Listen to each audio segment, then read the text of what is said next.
Back in the horse and buggy days, men built roads with shovels and picks that they carried to work on their backs.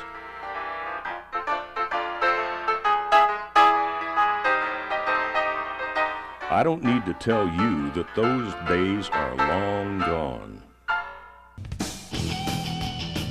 Today, road construction uses some of the largest machines ever built, and every single one of them has to be transported to the work site.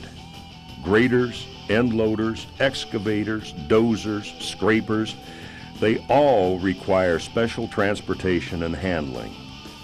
And if it's your job to get them on site safely, you need to take some extra precautions.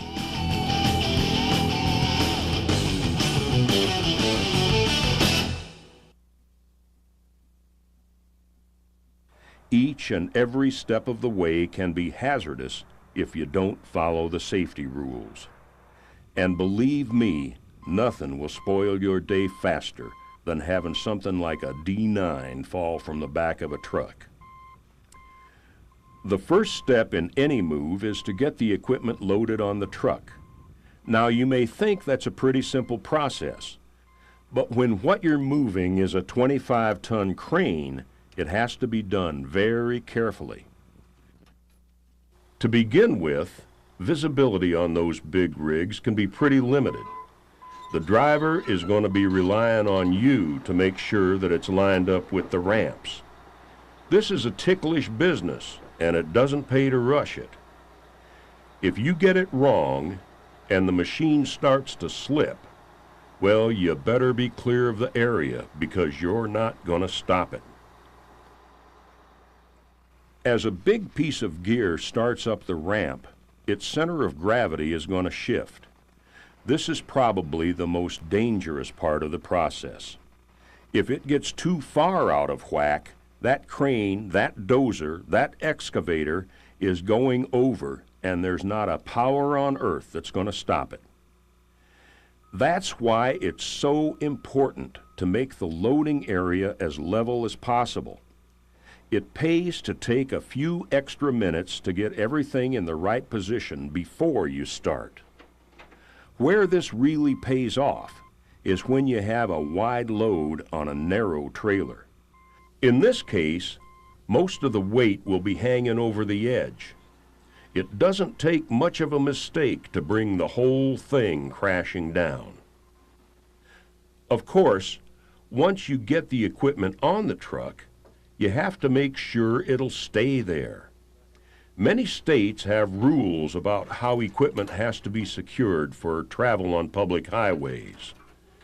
These chain laws are written to protect everyone in the transporting process, workers, drivers, and the general public. But they should be looked at as minimum requirements. If your company has stricter rules, follow them. You really have two things to look out for when you're tying down.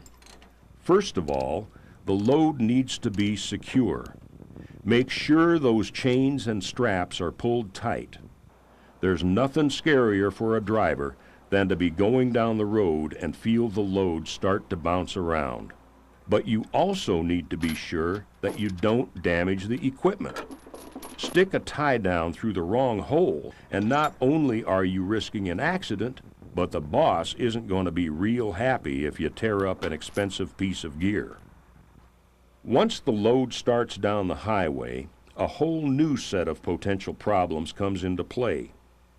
A load that's too high, too heavy, or too wide is an accident waiting to happen.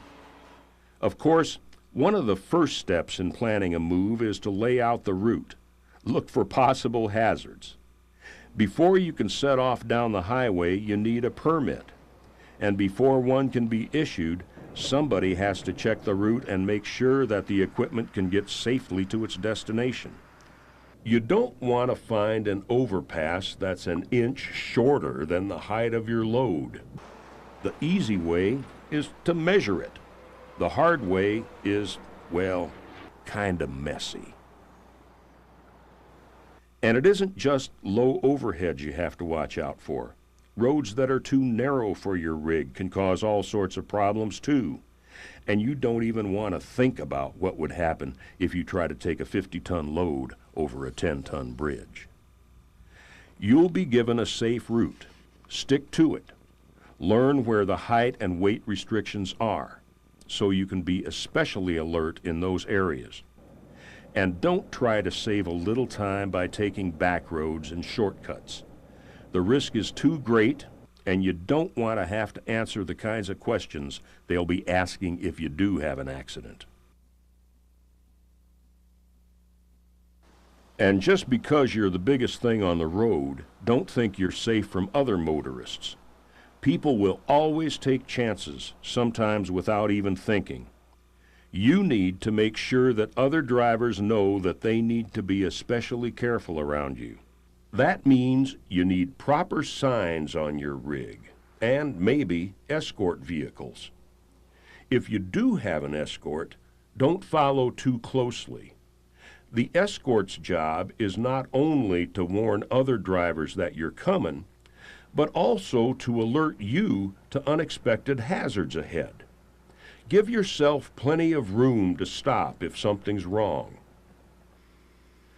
Unloading can be just as tricky as loading. In fact, it can be even more hazardous. First, you need a level sight. You don't want your rig tipping over sideways. Take a few extra minutes to check things out. In the long run, it'll save you time.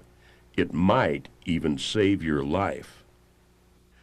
Now, I'm sure that somebody, somewhere, has tried to drive off a trailer before all the tie-downs were released, but that's not generally a good idea. Make sure that the load is free before you try to move it. And be careful when you take off the chains and straps. They can be under a lot of pressure, and it's real easy for one to spring up and give you quite a wallop. In many ways, the spotter is the most important person during the unloading process. It's the spotter's job to make sure the load is lined up square with the ramps. That means getting close to the rig and checking things real carefully. But remember, when you're that close, the driver may not be able to see you. So keep as far back as you can and still do your job. And to be even more visible, wear a safety vest. If you're the driver, don't move until you're sure that your spotter is safely out of the way. Make sure you both understand the signals, then follow them. Once that rig starts down the ramp, it's got a lot of momentum behind it. Stopping it may be real darn hard.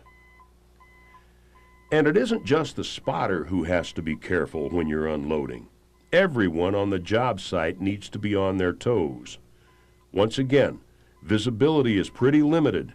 If you aren't involved in the unloading, then stay clear. With this kind of equipment, even a car or a pickup doesn't stand a chance. Now, we'd all like to load and unload our gear on a nice, sunny, warm summer day. But the plain truth of the matter is, when the time comes to move, you've got to move, even if it means loading up in rain, snow, or mud, or the middle of the night. You still have all the hazards you did before, but now you have to deal with slick ramps, poor visibility, and just generally uncomfortable conditions. Muddy ramps can be almost as slick as icy ones. Clean them up before you start to move out. Don't wait until the load starts slipping. It's too late then. All you can do is get out of the way. Now, even with all this talk about special precautions and procedures, it doesn't pay to forget simple safety rules. The things you should be doing every time you step into a job site. Be sure to wear your safety gear. Hard hat, safety vest, steel-toed shoes. Any one of them might make the difference between a normal day at work and a trip to the hospital. And most important of all, stay alert. There's a lot going on at any job site, and you've got to stay on top of it.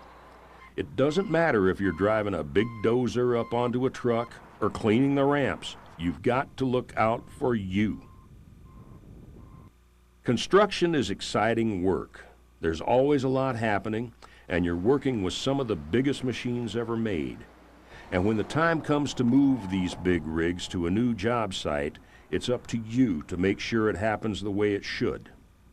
There's rules and laws about everything, but they don't do a bit of good if you don't follow them. They say that safety on the job is everyone's business, and that means it's your business. Not some of the time, not most of the time, but all the time. Remember, safety on the job also means getting to the job safely.